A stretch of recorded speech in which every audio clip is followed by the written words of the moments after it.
Praise the lord. సర్వయుగములలో సజీవుడైన యేసుక్రీస్తు నామములో మీ అందరికీ పునరుత్థానపు బలము, ప్రభావము, శుభము యుగయుగములు కలుగునుగాక. ఈ దినపు యేసయ్య జీవపు మాట. సమూయేలు రాసిన 2వ గ్రంథం 7వ అధ్యాయం 29వ వాక్య భాగం. నా కుటుంబము నిత్యము నీ సన్నిధిని ఉండునట్లుగా దానిని ఆశీర్వదించుము. సకల ఆశీర్వాదములకు కారణభూతుడైన యేసయ్య సన్నిధిలో నిలిచి ఆయనను ఆత్మతో సత్యముతో ఆరాధించుచు ఆయన కార్యములను వివరించుచు ఆత్మీయ యాత్రలో ఆత్మానందముతో నడిపించబడుచున్న నా దేవుని ప్రియులారా, ప్రతి ఆత్మీయుడు కోరుకొనవలసిన ఒక అందమైన కోరిక నా కుటుంబము నిత్యము ఆయన సన్నిధిలో ఉండాలని. దావీదు మహారాజై ఉండి ఎంతటి చక్కటి కోరికను అడుగుచున్నాడు.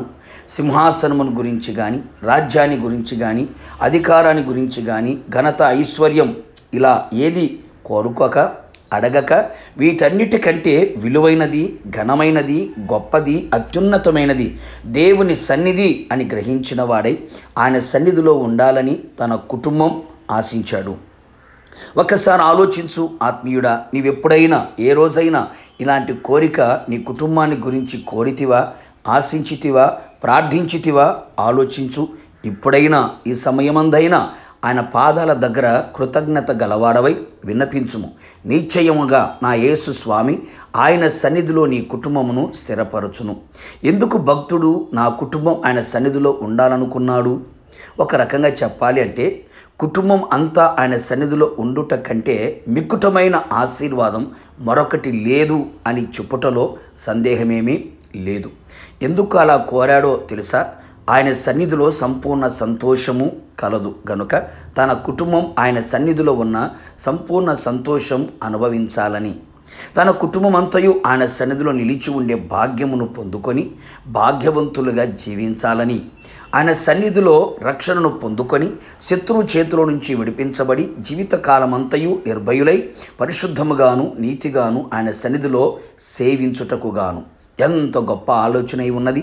తన కుటుంబం ఆయన సన్నిధిలో నిలిచి ఏది అడిగినా అది ఆయన వలన పొందుకొనెదరు అని గ్రహించెను.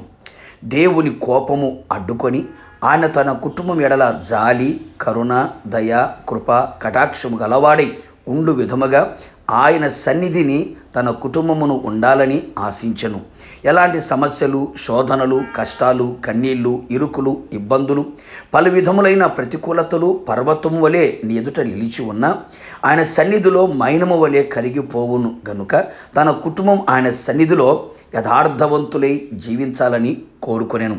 కావున నా దేవుని ప్రియులారా, మనమందరము కూడా ఇట్టి ఆత్మీయ ఆలోచన కలిగిన వారమై ఆయన సన్నిధిలో నిరంతరము కుటుంబం స్థిరపరచబడినట్లుగా దేవుడు కృప దయచేయునుగాక.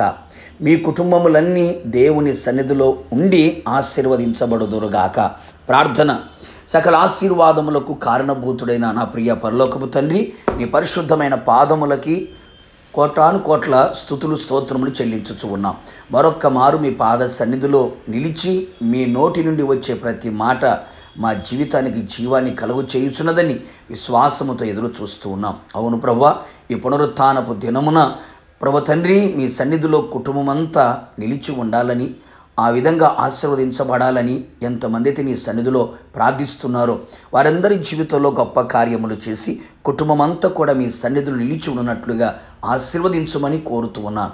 నిశ్చయముగా ఇట్టి కార్యములు మీరు చేసినందుకై నిండు మనసుతో కృతజ్ఞతలు తెలియపరుస్తూ యేసు నామములో అడిగి పొందుకున్నాము తండ్రి, ఆమేన్. నిశ్చయముగా మీరును మీ కుటుంబ సభ్యులందరూ ఆయన సన్నిధిలో స్థిరపడి ఉందురుగాక. God bless you.